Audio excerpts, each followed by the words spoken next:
Alright, Swordz. Okay, so where did you get that name from? Like, how did you come up with Swordz? I actually got it from a female friend in high school. I won't say her name, but I was real slick at the tongue, so she started calling me that shit. After a while, it stuck.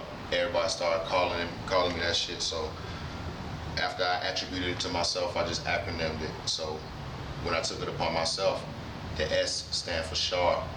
So it's sharp words, put it together. So that was always going to be your rap name, or did you have any other names?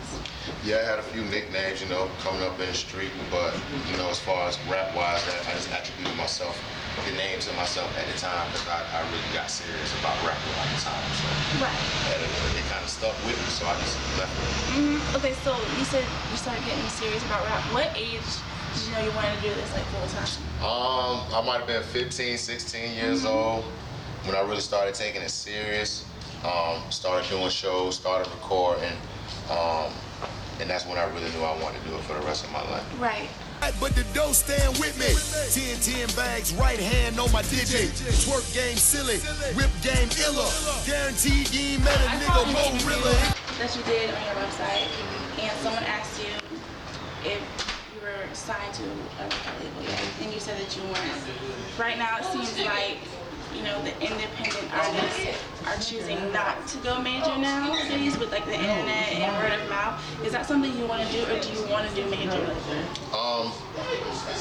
I got the independent mind frame right now. If it makes sense to talk to a major, then I'll do that. Right. But at the moment, I'm happy where I'm at. I'm just maximizing on everything that I got going for me at the moment, but I'm not really looking major right now unless it's really gonna make sense for me. Okay, so Jacksonville, Florida isn't necessarily a hip hop city, you know? Right. Okay, when you think of Florida, you think of Miami. Right. Do you think that Jacksonville, Florida is kind of holding you back? I would say that you're like probably the best artist right now in Jacksonville, but do you think the city itself is holding you back from going beyond Florida? That's arguable. I have my moments where I do feel like that. I will say this, me being as spiritual as I am, I always felt like if it was really meant for me to make it, I'd make it out of wherever I'm at. Right. If it's really meant. But as far as opportunities, business-wise, there isn't too much here that I haven't done a few times. Not trying to sound cocky. So to a degree, I do feel it might stifle me business-wise in terms of being based here.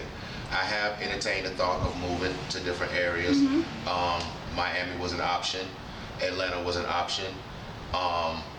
In both areas, you know, I have a name for myself there too. They know me there, but I'll still be starting over in essence. So I don't know, but I have my moments where I do feel like that. Right.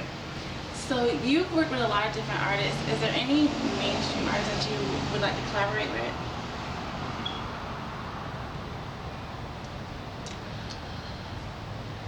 If I had to pick somebody, only reason that I mention his name is because I know he put his heart and soul into his music. Same thing I do, and he's seasoned. So I do feel like I'm a good artist, but I feel like there's a lot of things that I haven't done yet, and there's a lot of areas I haven't tested myself in. So somebody like Wyclef, if I could get under somebody like that who could teach me some things and bring some things out of me that I didn't know that I could do myself, I'd love to be in that situation. So somebody like a Wyclef. That would be a good collaboration. Yeah. Okay, so what's next for you? Like, are you in the studio working on another album? Because I know the last album you had was Soldier Psychology. Right. So are you working on another album? Because you dropped a whole bunch of mixtapes. I have, and I'm playing around with the idea of working on another album. I am working on a couple of more bodies of work. I got a couple more mixtapes up my sleeve. I won't let the cat out the bag all the way on, you know, what I'm doing with those, but I'm playing around with the idea of doing another studio album. When I did the Soldier Psychology project, a lot of those records were recorded over the 07, 08 period.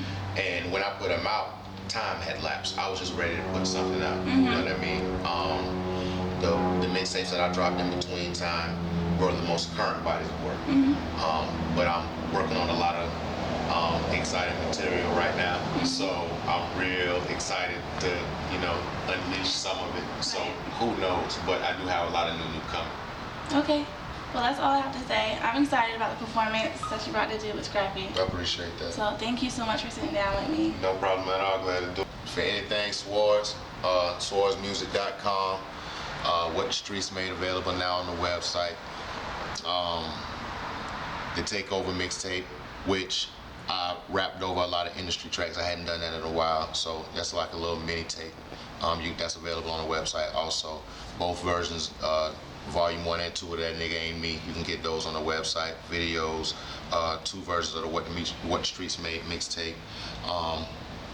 What other mixtapes I got on there? A couple more mixtapes I can't think of right now because this Kush kind of got my head gone. But all videos, everything on the website, anything you need to holler at me about at Swordz 904 on Twitter, at Swordz 904 on Instagram, regular old Swordz in the search bar on Facebook. Holler at me.